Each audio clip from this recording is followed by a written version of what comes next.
Oh God, that's so annoying. So my Facebook has been really weird today. This is the second time it's kicked me off a live stream. So maybe it's the topic. I don't know. But anyway, I just decided to come back in here because I wanted to wrap up what I was saying. I don't want to just end it on that. But again, the idea is just be you. So go out there, be you, whatever it is you're doing, whether you're writing, growing an audience, creating, painting, drawing, making music, whatever you do, you're going to have a much better time attracting your audience if you just be you and you just show people who you are. You don't have to show them everything, of course. Like there are things you can keep for yourself and make, your personal thing that you don't put out into the public. But think about certain things you want to share and then share those parts of yourself because that's what's going to get your audience to follow you and resonate with you. And anybody else is just going to not pay attention. They're not going to buy anything from you. So you're better off not even bothering with them. You're better off just continuing on to focus on, your people. And like I said, and like I was saying before I got cut off on the other video, that is exactly what I do now. So I know I'm here to serve multi-passionate authors and writers and creators who want to have their dream life, who want to have it exactly as they imagine it on their terms in the way that feels good to them and by creating their own rules and not following, the rules that society says you should follow or the things that people say you should do. Like my audience doesn't want to do that. And I know that. So those are the people that I create for now. It's who I write for every day. It's who I write my books for. It's who I make workshops for, who I do these videos for.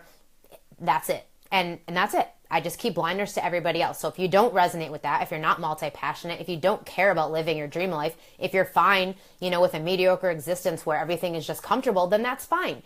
You're probably not my target audience. My target audience is people who want more. They're people who see themselves as these great creators and authors and artists, and they see themselves, just having these big dream lives where they get to do all these cool things that no one even dreams of doing, and they see themselves actually doing that stuff, like having their books turned into movies and having the, life where they can travel all around the world and whatever they want that, and they're not willing to not have it. So those are the people that I'm serving right now. So those are the people I create for, I write for, and that's it. And that's who I am. Like, I'm multi-passionate. I always have been. I'm always going after my dreams. That's something I've been doing since I was born practically. As soon as I was able to think for myself and really think for myself, I was constantly just independent, doing my thing. One of the things my mom dislikes a lot about me is that I've always been my own person. And, I think she loves it, but I think she also just doesn't like it because I can't be controlled by her or by anybody. So it's like, if you tell me, do this, do that, I'm only going to do it if I actually want to, or if I actually believe in it. I'm not going to just do it because you said I should.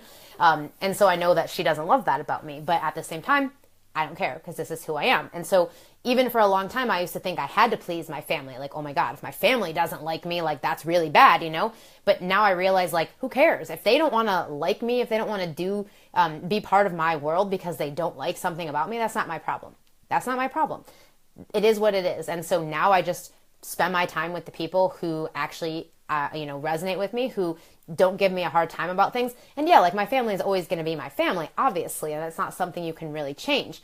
But that doesn't mean you have to listen to everything they're saying. So if you feel like, well, I don't want to do that stuff, or that's not really who I am, then just be who you are. And that's it. And you have to just accept it. It's not easy. I mean, don't get me wrong. It's not easy to be who you are. It is scary. And for me, like I said, I used to conform a lot because I was bullied a lot and I was treated badly by kids. And so I just thought, well, if I just fly under the radar, no one will pay attention to me and I won't stand out. And then, no one will bother with me. It'll just sort of be like I'm not even there. But then I realized, years into my college experience that I didn't want to fly under the radar. I didn't want to hide out and be somebody else because I thought that was what I was supposed to do. Like, I just wanted to be me and I want to do the things I care about and that I love. And then I just decided to start doing it. And that's what I'm doing now. So I'm hoping that by sharing this stuff with you guys that you realize you can do the same thing. And by actually doing that, just being who you are and calling in your people by being who you are, you will start to see that, like, oh my God, I have this soulmate tribe who like completely understands me and loves all the stuff that I put out there and shares everything and buys my books and whatever. So if you're just jumping on, I see some people are jumping on now. This is actually part 2 of this live stream. I got cut off on my Wi-Fi for some reason. So go watch the first part of it first so that you can know more about what the hell I'm talking about right now. But if you been on, then you don't have to do that, obviously. Okay, so that is all I had to say right now. This has been like stuck inside me for a few days now. I've been like just constantly thinking about the fact that we need to just be who we are and not try to please everybody or attract everybody. So, and that I feel like has been a theme that's just been happening. Like I've been seeing a lot of people talking about that and like Facebook posts. I think maybe just because that was something that was going on for me, was that I was feeling like, well, I'm so happy now that I don't try to attract everybody, that I don't try to please everybody or be, the writing coach for everybody. Like, I'm so happy that I'm not doing that anymore. Like, yeah, I mean, it's scary at first because you're like, oh my God, like, what if I can't attract my right people? Or what if you just have to let all that stuff go and realize that by being who you are, showing up however you show up, is going to be enough, and that the right people are going to find you and they're going to want to follow you and read your stuff and be a part of your community.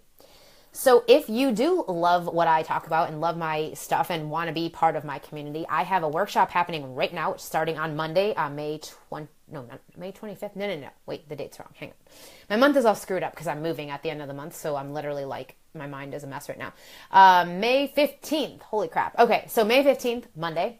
I'm starting a workshop. It's called the Writer's Confidence Boost. So it is all about how to actually boost your confidence as a writer, not necessarily with the actual words you're writing, but yourself as a writer, as a person, to actually be the writer that you want to be, to have the confidence to actually show up that way, put words on the page, hit publish, do your marketing, whatever you need to do.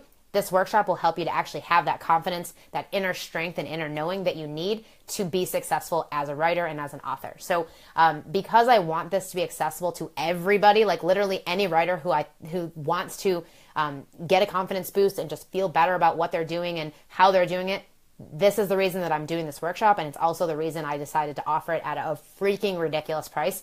So you can literally join this workshop for $7. $7. I would normally charge $97 for this workshop, but I'm charging $7 because I didn't want it to be a barrier. I didn't want price to be a barrier because I feel every single writer out there, and especially multi-passionate ones, who I feel like a lot of the times have a lower self-confidence because of the fact that they've been told their whole lives that there's something wrong with them, because they are multi-passionate, because they can't just choose one thing, that confidence sort of gets kicked down because of it.